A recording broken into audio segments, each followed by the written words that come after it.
history of rabies. Imagine walking home along a quiet country road just after sunset. The air is still, and the only sounds you hear are the distant chirping of insects and the rustling of leaves in the wind.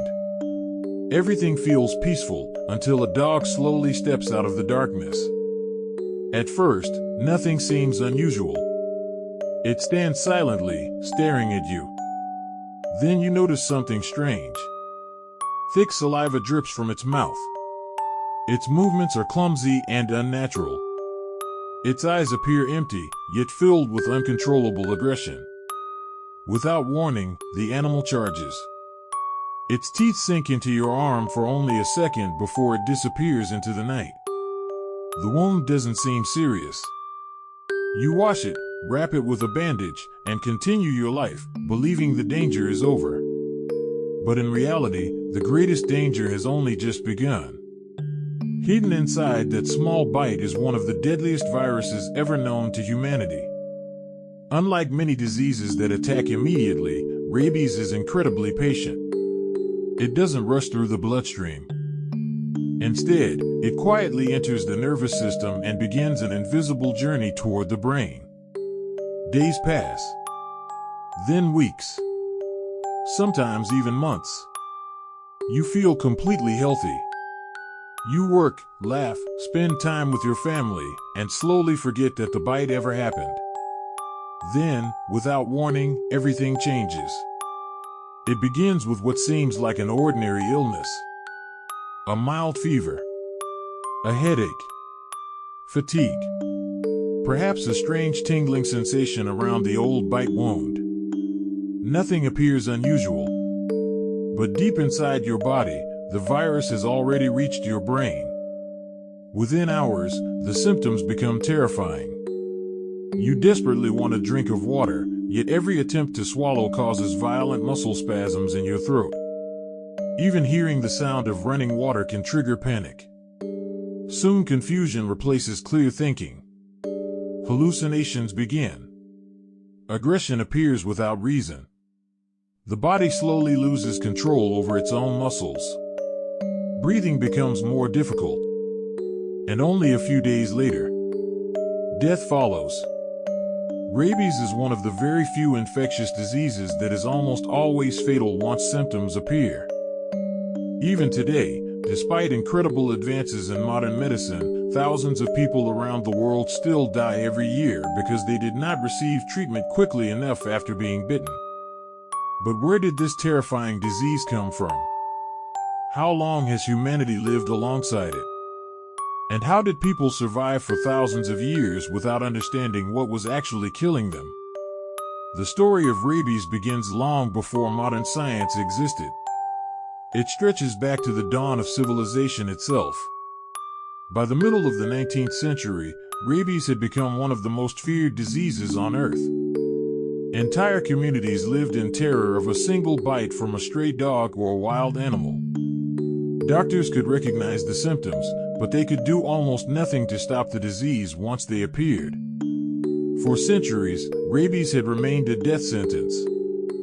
But in France, one scientist refused to believe that the disease was unbeatable. His name was Louis Pasteur.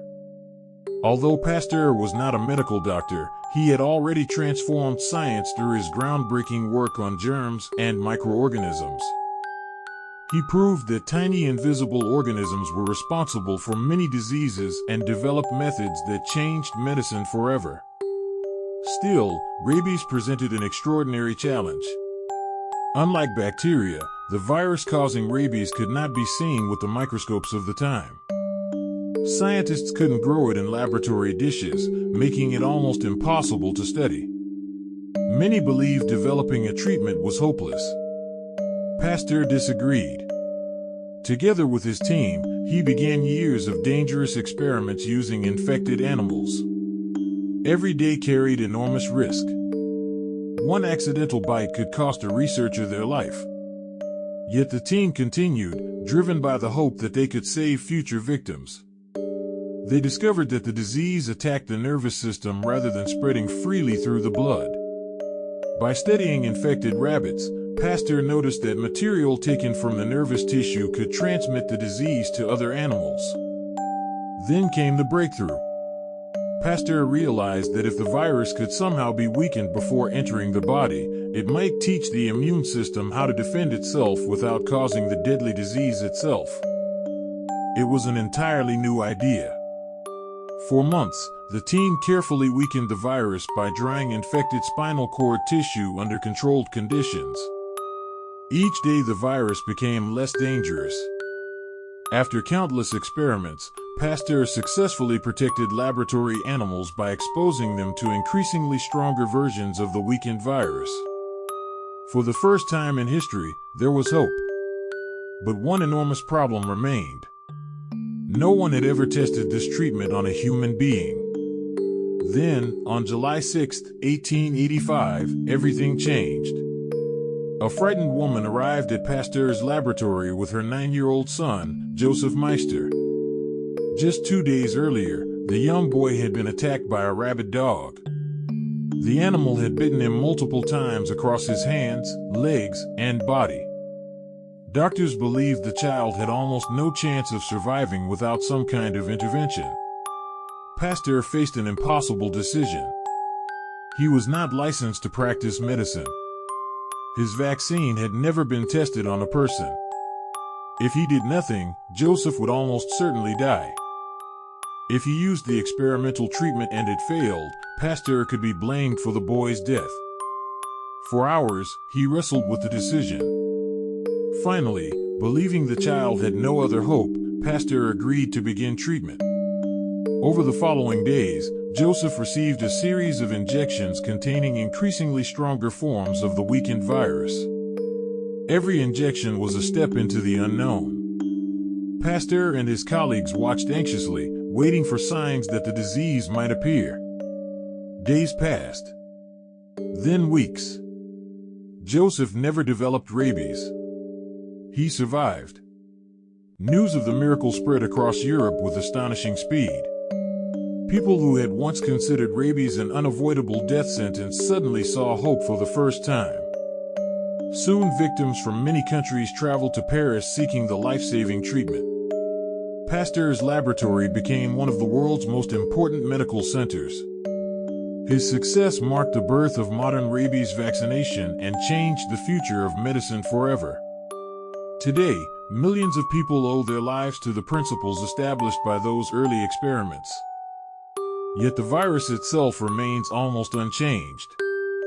Rabies still follows the same deadly path inside the human body. After entering through a bite or scratch, the virus attaches itself to nerve cells near the wound.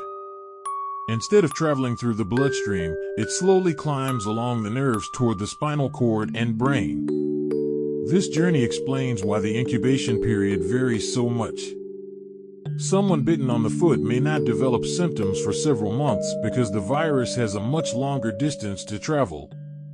A bite on the face, neck, or hands can be far more dangerous because those areas are much closer to the brain or contain many nerve endings. Once the virus reaches the brain, it begins multiplying rapidly. Inflammation spreads throughout the central nervous system. The infected person develops fever, anxiety, confusion, and unusual sensations around the bite wound. Soon the disease enters its most frightening stage. Painful muscle spasms make swallowing nearly impossible. Victims may experience episodes of panic, hallucinations, agitation, and extreme sensitivity to light, sound, or moving air. Contrary to popular myths, not every patient becomes violently aggressive.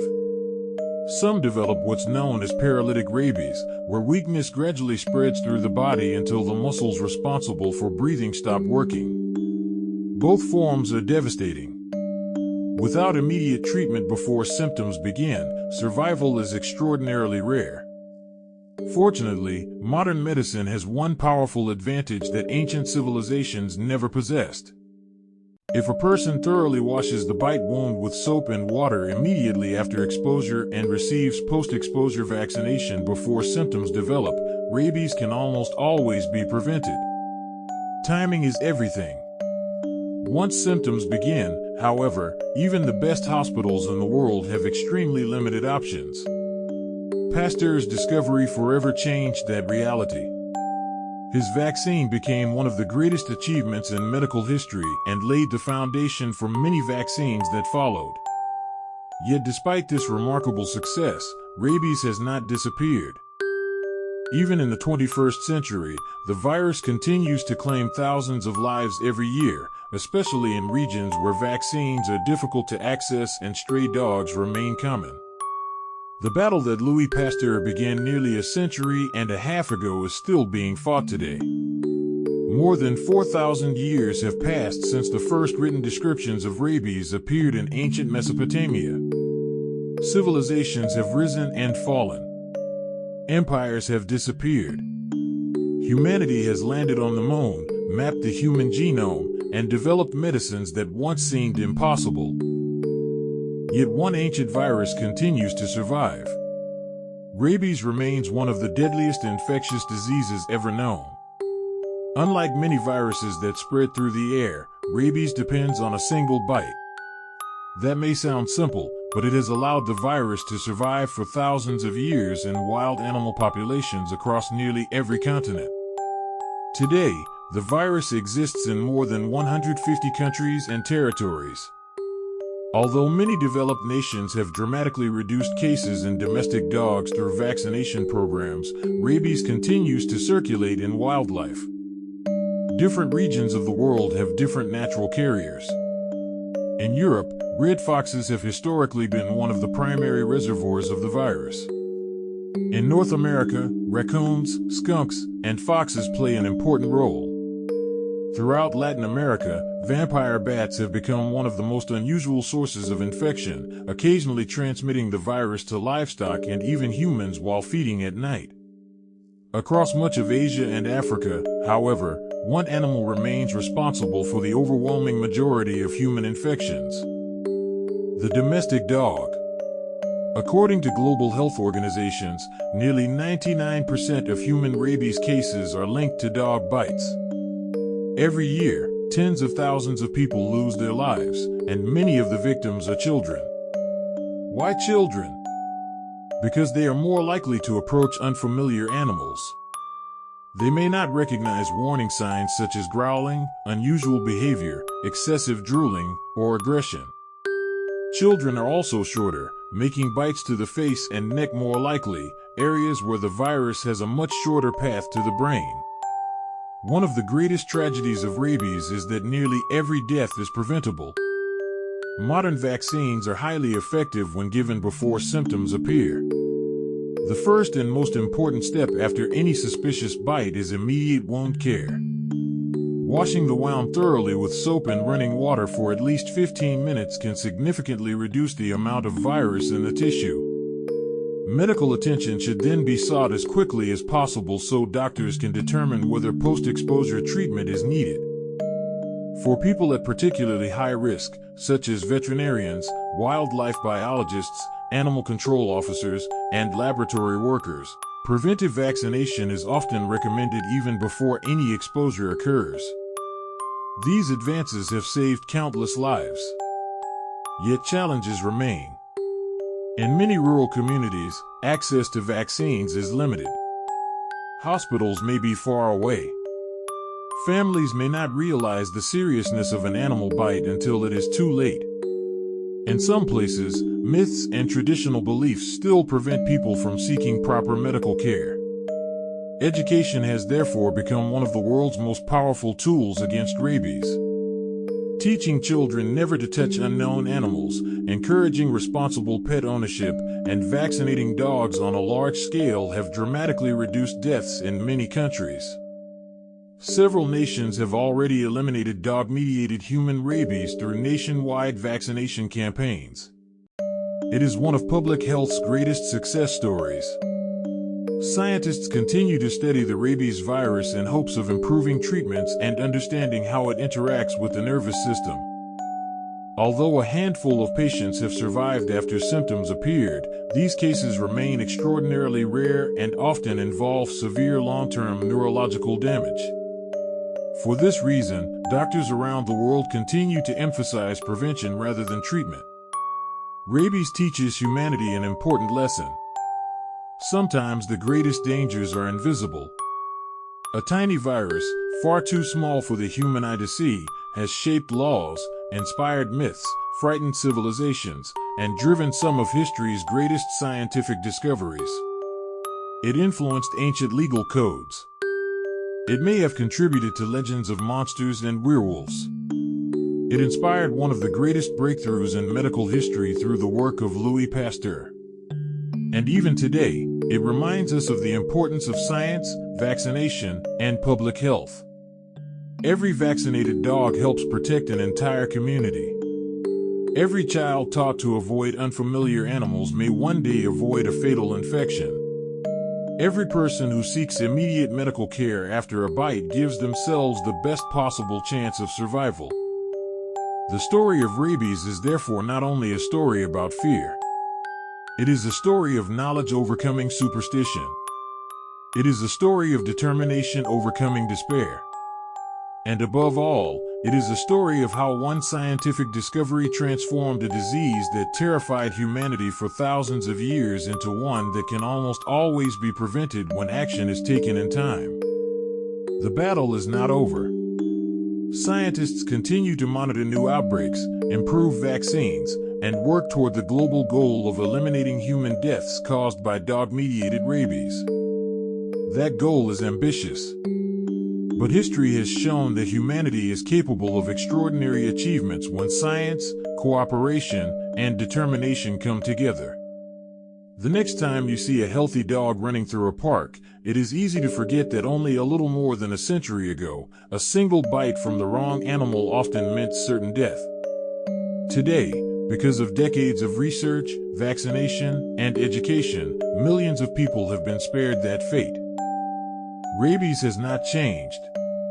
The virus is still as deadly as it was thousands of years ago. What has changed is us. We understand how it spreads. We know how to stop it. And thanks to generations of scientists, doctors, veterinarians, and public health workers, humanity now possesses the knowledge that ancient civilizations could only dream of. Perhaps that is the greatest lesson hidden within the history of rabies. Even the oldest and most terrifying diseases can be challenged by curiosity, courage, and science. The story that began with fear in the ancient world continues today, not as a tale of hopelessness, but as a reminder that knowledge saves lives. And although rabies still exists, the future no longer belongs to the virus. It belongs to the people who continue the fight against it, ensuring that one of humanity's oldest enemies will someday become nothing more than a chapter in the history books. Thank you for watching. If you enjoyed this documentary and want to explore more fascinating stories about history, science, and the world's deadliest diseases, don't forget to like the video, subscribe to the channel, and turn on notifications so you won't miss our next documentary.